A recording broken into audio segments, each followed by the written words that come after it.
All right, welcome back, you guys. Your favorite trig course. Actually, move this over here. Today, we're going to talk about the dot product. This allows us to calculate work.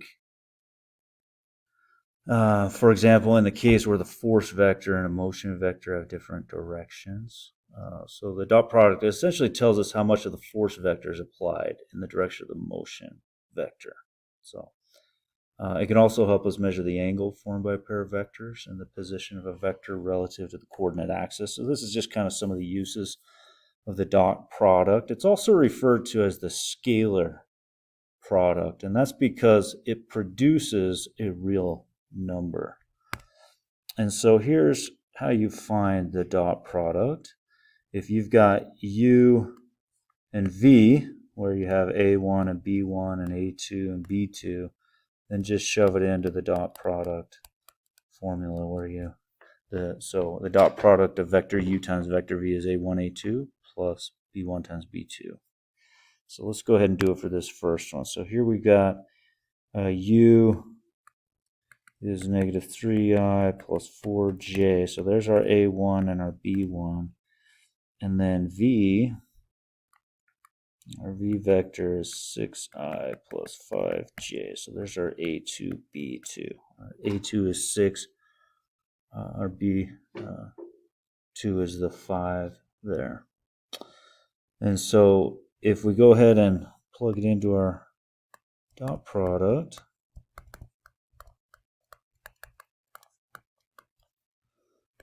we'll get the dot product being A1, so negative 3 times 6 plus 4 times 5, and that's all we do. So we got dot product being negative 18 plus 20, so we got 2. Notice it gives us a real number, right? So that's why this is also called a scalar product. It produces a real number or a scalar, right? Go ahead and do V times U. This would be a good time to pause the video.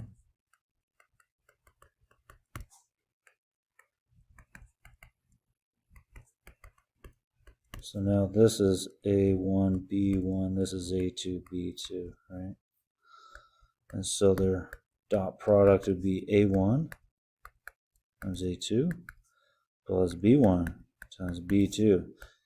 And can you see how, whoops, this is actually V times U, sorry about that, V times U. So vector V times vector U ends up being negative 18 plus 20, which is 2 again. Notice in this case, and it actually works in all cases, this is true. So the commutative property holds for vectors with the dot product. That's true. Vector U times vector V is the same as vector V times vector U, the dot product. Let's do U times U now. Vector U times U. So U, negative 3i plus 4j. And 3i plus 4j. So notice there's our A1, B1. Here's our A2, B2.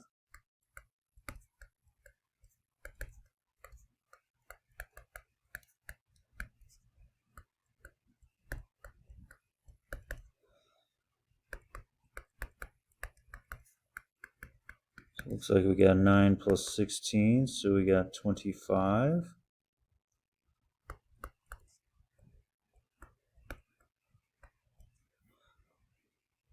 And I'm also going to have you, well, let's keep going with that. There's a property surrounding that I'll get to in just a minute. Let's do V times V. So here's vector V, 6i plus 5j, oops, j.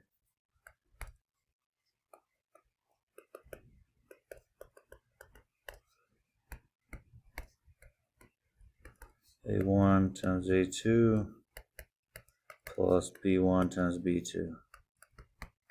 So it looks like we got 36 plus 25, what's that, 61?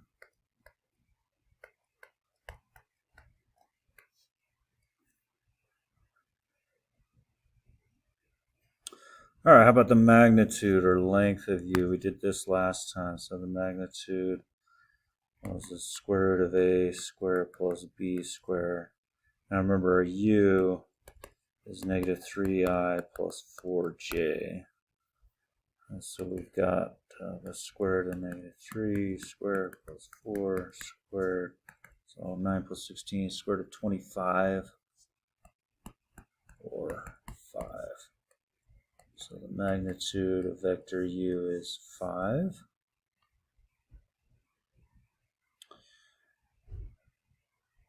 And then let's go ahead and find the magnitude of vector v. So vector v was 6i plus 5j.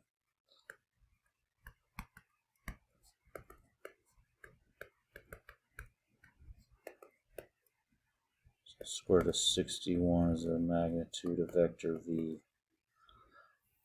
Okay, so I want you to notice, see how u times u up here is 25, right? The dot product of vector u times vector u. Well, that is the same. Now look down here at the magnitude of u, which is 5. So its magnitude actually ends up being its magnitude squared. Same thing for the vector v times vector v, 61. Well, if you take the magnitude, square it, square root of 61 squared is 61, right? So the commutative property holds. This is called, just FYI, this is called the property of magnitude. It's called the property of magnitude for vectors, is what that's called. All right, so this dot product is going to help us to find the angle between two vectors. So here's how you find the angle between two vectors. I'll give you a visual of this. So let's look at this first example. You see how we have u is negative 3i plus 4j. In other words, as a position vector, negative 3, 4, right? So if I was graphing this,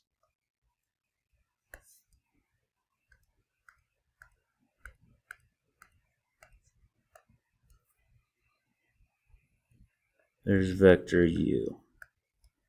Now let's go ahead and do vector v as well. V 6i plus 5j. In other words, as a position vector.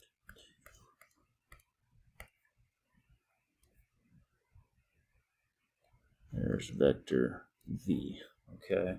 What we're looking for is theta. What's that angle between the two vectors? Okay, and so we're going to use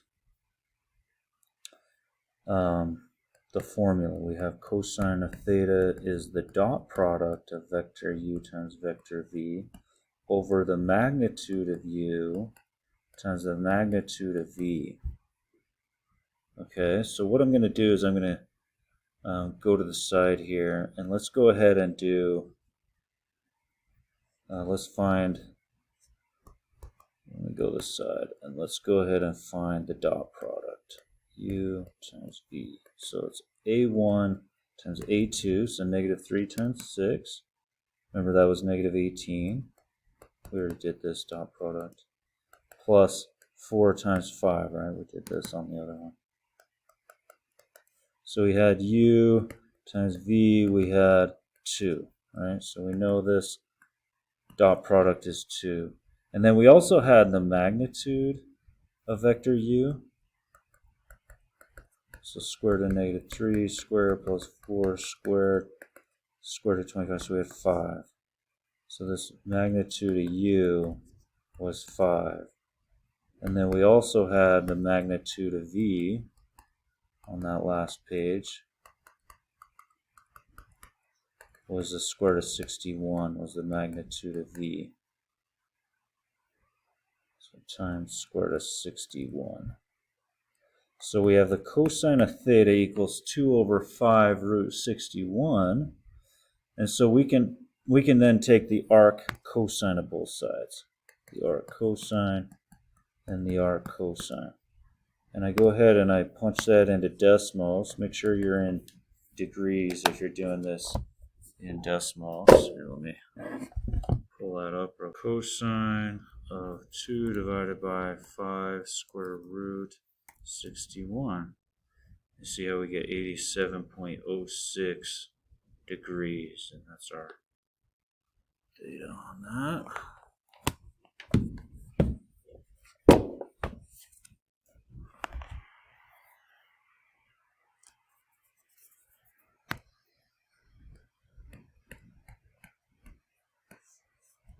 Again, that's our theta right here, 87.06 degrees. That's how you find that angle between them.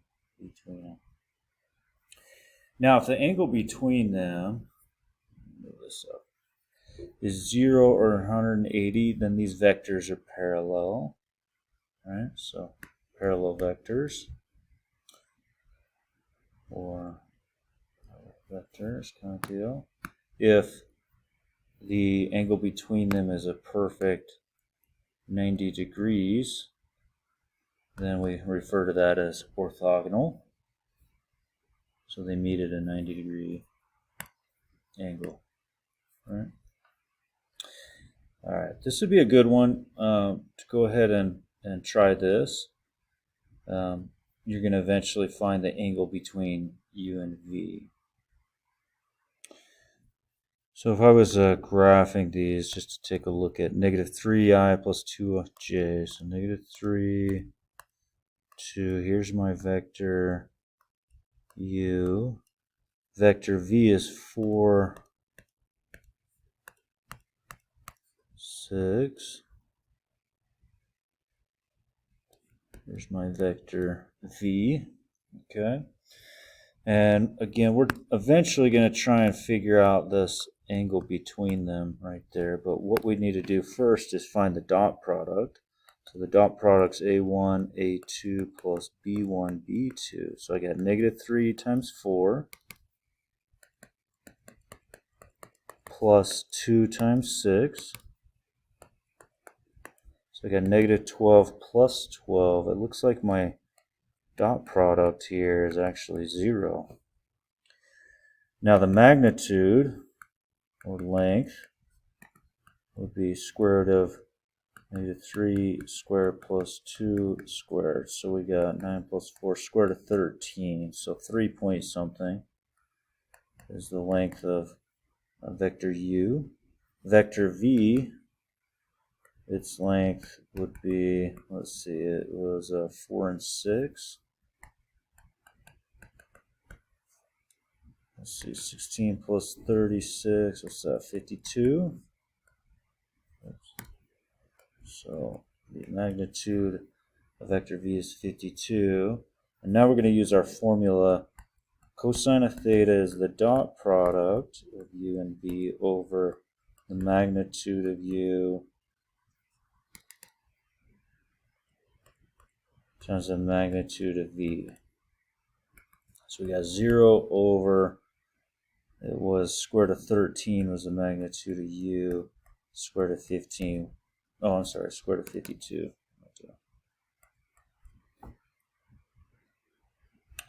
And so the cosine of theta equals 0. 0 divided by anything is 0, right? So we take the arc cosine.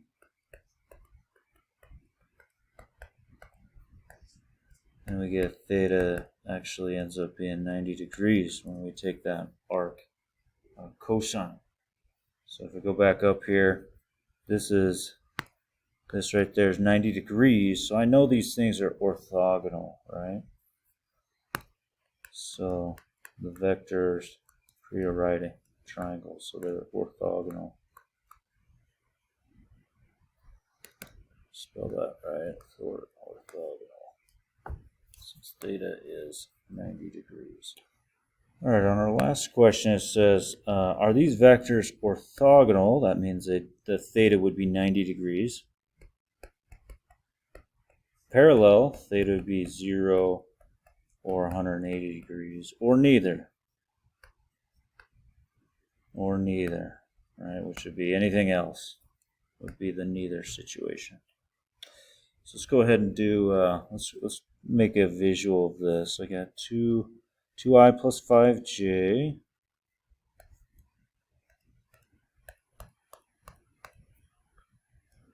There's my u. And then my v, looks like I'm 3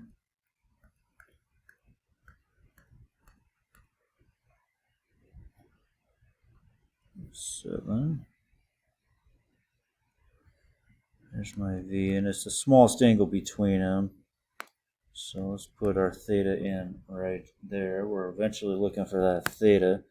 Well, number one, we're going to need to know the dot product. So let's go ahead and find the dot product. I got 2 times 3, a1 times a2 plus 5 times negative 7, b1 times b2. So I got 6 minus 35. I got negative 29 as my dot product. Step 2. Let's find the magnitude of u. So square root of a squared plus b squared, 2i plus 5j.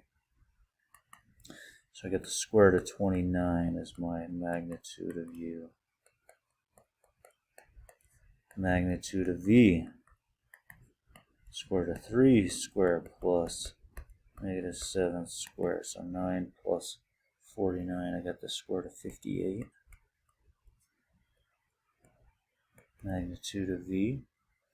And finally, that brings us to, let's find the angle. So cosine of theta is the dot product over the magnitude of u times the magnitude of v. And so cosine of theta ends up being the dot product's negative 29. The magnitude of u square root of 29, square root of 58. So theta would just be the arc cosine of this, whatever this number is. So I go ahead and punch that in. Get 135 degrees. So theta is 135 degrees. So I say, well, is it orthogonal? No, it's not 90 degrees. Is it parallel? Nope, because it's got to be 0 or 180. So this is neither. This is neither. I'll just say neither. In other words, it's not parallel and it's not orthogonal. It is a neither situation. Well, that's it for this section. Pretty short one today. I appreciate you guys taking notes. See you